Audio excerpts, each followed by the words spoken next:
Pasintabi po sa mga nagkakapunan, patay at naaagnas na ng natagpuan sa bakuran ng kanyang amo ang isang Pinay na OFW sa Kuwait.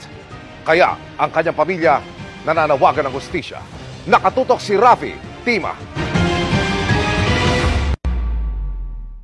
Hindi na napigilan ng kapatid ng OFW na pinatay sa Kuwait na maluha matapos makumpirmang ang nawawalang Pinay na si Daphne Nakalabanan ang natagpuang inaagnas na sa bakuran ng kanyang amo. Nakakahinayang lalo't pauwi na sana si Daphne sa Pilipinas. Tinatanong namin siya kailan talaga ang uwi niya. Sabi niya, basta i-surprise ko kayo sa December. Ito pala yung surprise niya. Nang huling makausap noon pang May 2024, wala naman anyang nabanggit na problema ang kapatid. 2 buwan pa lang nawawalang Pinay bago ito i-report ng mismong kapatid ng kanyang amo. Pakiramdam po ba ninyo at tinago sa inyo yung insidente?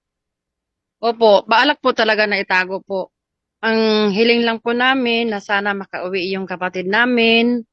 Tapos mabigyan po ng hustisya kung ano ang talagang nangyari po sa kanya. Bakit ganun po ang ginawa sa kanya? Yung kapatid mismo ng suspect, sinabi ng polis, investigate ng polis, nakita ng polis sa bahay, yung bangkay, advanced state of decomposition, 2 buwan na.